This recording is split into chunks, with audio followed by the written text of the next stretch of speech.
Hello students, मैं कुसुम चौहान आज फिर से आप लोगों के लिए हिंदी का एक टॉपिक लेके आई हूँ। पर ये ग्रामर से नहीं है, ये लिटरेचर से है। ये 10वीं कक्षा का है। आइए देखते हैं इस पाठ में क्या है। इस काव्यखंड में सूरदास ने श्री कृष्ण के प्रति गोपियों की व्यथा को दर्शाया है। श्री कृष्ण जब गोपियों को छोड़कर अपने कुछ काम से कहीं बाहर चले जाते हैं और वही स्वयं आकर अपने मित्र उद्धव को गोपियों का हालचाल जानने के लिए भेजते हैं, तो गोपियाँ और उद्धव में जो बातचीत चल रही है वही इस काव्यखंड में बोली गई हैं। आइए देखते हैं पहले की कुछ पंक्तियाँ। उद्धव तुम हो अति बड़भागी, अपरस रहत स्नेह तगा तैं, नाहिन मन अनुरागी, पुरैनी पात रहत जल भीतर, तारस देह न दागी, ज्यों जल महा तेल की गागर, बूंद न ताकों लागी, प्रीति नदी में पाँव न बोरियो, दृष्टि न रूप परागी, सूरदास अबला हम भोरी, गुर चाटी ज्यों पागी। आइए देखते हैं इन पंक्तियों का मतलब क्या है। इस छंदों में गोपियाँ उद्धव से अपनी व्यथा कह रही हैं, जिसको श्री कृष्ण ने ही भेजा है। वे उद्धव पर कटाक्ष करती हैं क्योंकि उन्हें लगता है कि उद्धव तो कृष्ण के निकट रहते हुए भी उनके प्रेम में नहीं बंधे, और गोपियाँ कहती हैं कि उद्धव बड़े ही भाग्यशाली हैं क्योंकि उन्हें कृष्ण से जरा भी मोह नहीं है, बल्कि वे तो कृष्ण के प्रेम रस से जैसे अछूते हैं।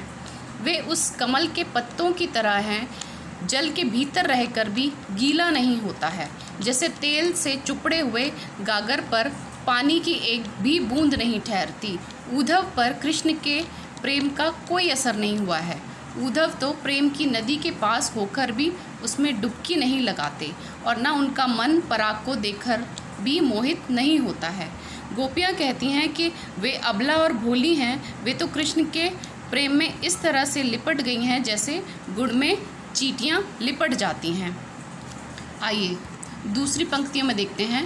मन की मन ही मांझ रही, कहिए जाई कौन पे उद्धव, ना ही परत कही अवधि आधार, आस आवन की तन मन बिथा सही, अब इन जोग संदेशनी सुनि सुनि, बिरहिनी बिरह दही, चाहती हूती गुहाती, जितही तैं उततैं धार बही, सूरदास अब धीर धरही, क्यों मर जादा न लही।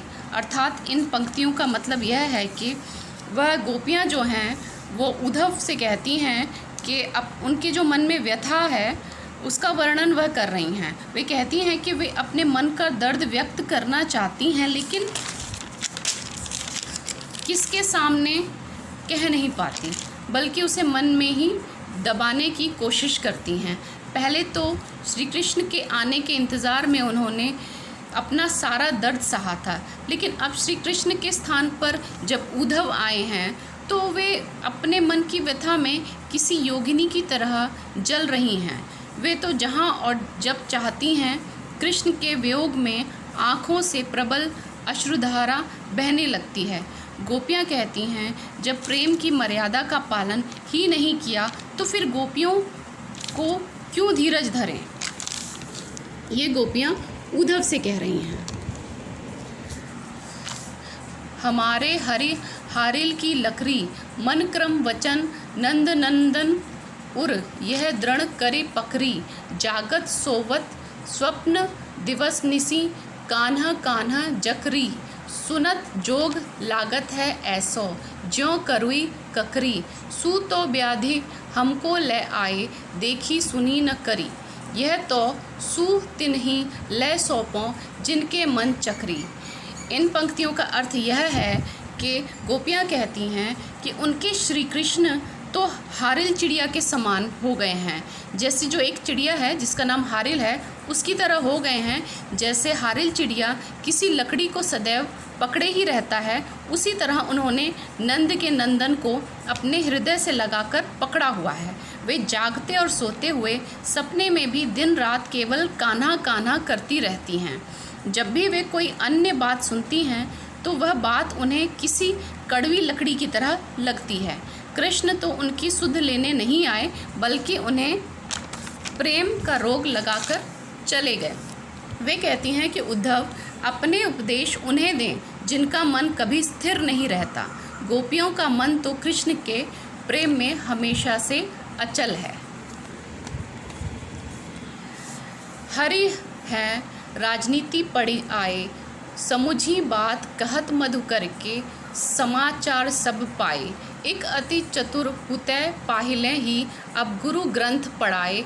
बड़ी बुद्धि जानी जो उनकी, जोग संदेश पठाए।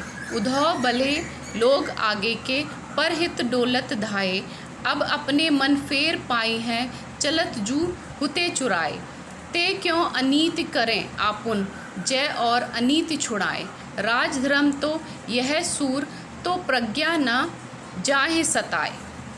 अर्थात गोपियाँ उद्धव से कहती हैं कि कृष्ण तो अपनी राजनीतिज्ञ की तरह हो गए हैं। स्वयं आकर उद्धव को भेज दिया ताकि वहाँ बैठे बैठे ही गोपियों का सारा हाल जान जाएं।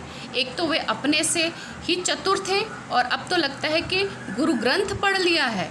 कृष्ण ने बुद्धि लगाकर गोपियों के लिए प्रेम संदेश भेजा है। इससे गोपियों का मन और भी व्याकुल हो गया है और डोलने लगा है। गोपियों को लगता है कि अब उन्हें कृष्ण से अपना मन फेर लेना चाहिए, क्योंकि श्री कृष्ण अब उनसे मिलना नहीं चाहते। गोपियाँ कहती हैं कि श्री कृष्ण उन पर अन्याय कर रहे हैं, जबकि कृष्ण को तो राजधर्म पता होना चाहिए, जो यह कहता है कि प्रजा को कभी सताना नहीं चाहिए। तो यह सारी पंक्तियाँ जो हैं सूरदास ने लिखी हैं। इस काव्यखंड में गोपियों और उद्धव की बातचीत है। अगर आप लोगों को ये समझ आए तो प्लीज़ लाइक और शेयर ज़रूर करें।